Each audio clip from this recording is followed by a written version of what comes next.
RRB JEE electrical CBT 2 shift 2 का paper देखने के बाद एक चीज का अंदाजा लग चुका है कि आप इजिली 60 नंबर तक तो अचीव कर सकते हैं, बट सिलेक्शन लेना मुश्किल है यदि आपने अच्छे से कंसेप्ट की लर्निंग्स नहीं की। तो ध्यान रखना है कि आने वाले समय में जितने भी बच्चे तैयारी करने जा रहे हैं, ये 5 लर्निंग्स यदि आपने इस एग्जाम को ध्यान में रख के नहीं सीखी तो आप भी मुश्किल में आ सकते हो। अब ये 5 लर्निंग्स क्या हैं? ये सभी एग्जाम पे अप्लाई होंगी, जैसे आरआरबी जेईई आने वाला 2025 का, SSC JE, DDA, PGCL, DT, इन सभी एग्जामिनेशन प्लस आपके स्टेट जेईई एग्जामिनेशन सभी के लिए अप्लाई।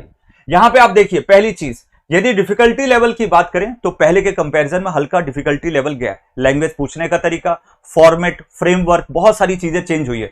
तो इस बार आपको ध्यान रखना है कि वही घिसे पीटे क्वेश्चन करने की बजाय आप कंसेप्ट पे ज्यादा फोकस करें, इन डेप्थ लर्निंग पे ज्यादा फोकस करें जो आपको टीचर पढ़ाता है।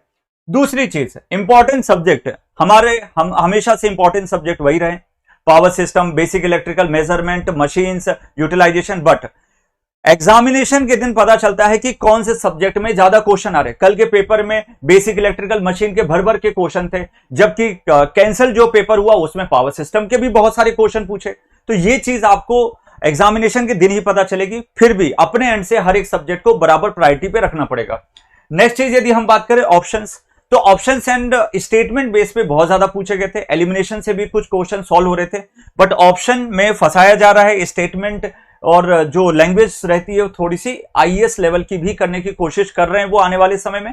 तो ये आप लोगों के लिए एक बहुत अच्छी लर्निंग रहेगी। नॉन टेक पे आपको मतलब रेगुलर बेसिस पे कमांड करना पड़ेगा। रटिफिकेशन थोड़ा कम क्वेश्चन पूछे गए हैं, तो मतलब मॉडरेट टू टफ रहा। कई बच्चे इजी टू मॉडरेट भी बोल रहे हैं, वो उनके प्रिपरेशन के अकॉर्डिंग है। बट मैं हमेशा से कहूंगा नॉन टेक हमेशा से मॉडरेट रहे। जो रेगुलर बेसिस पे प्रैक्टिस करेंगे उन्हीं का यहां पे अच्छा स्कोर हो सकता है। सबसे लास्ट कि यार स्टडी मटेरियल कौन सा चूज करें। यार आपने अननेसेसरली कभी इस बुक से पढ़ ले तो कभी उस बुक से, पता ही नहीं है कि उस बुक में कंटेंट की रियलिटी क्या है या कंटेंट फैक्चुअल डेटा कितना दिया हुआ है, या कभी किधर से पढ़ लिया। अननेसेसरली तरीके से हाथ पैर मारोगे तो आपका डूबना तय। आप एक अच्छा कंटेंट पढ़िए। मास्टर प्लस पे जो जो चीज हमने कराई थी उस हिसाब से बच्चों को मिला भी है। बाकी तो देखो आपको दिमाग लगाना है, आपको प्रैक्टिस करनी है, हर चीज आप पे भी डिपेंड करेगी। बट कंटेंट आपके पास अच्छा होना चाहिए, हथियार अच्छे होंगे तो युद्ध में जीतना पॉसिबिलिटी बढ़ जाती है। तो इस चीज की लर्निंग के साथ आप अपनी अच्छी शुरुआत करिए। आने वाले समय में जितने भी बच्चे इन सभी एग्जाम में एलिजिबल होने वाले हैं, अच्छा करें, बट ये चीज जरूर ध्यान रखें। तो ऑल द बेस्ट, मिलते हैं नेक्स्ट वीडियो के साथ। और बाकी हमारे किसी भी कोर्सेज से जुड़ने के लिए आप हमारे डिस्क्रिप्शन में दी हुई लिंक मास्टर प्लस एजुकेशन की वेबसाइट या एप्लीकेशन से आप अपने कोर्सेज को परचेज कर सकते हो।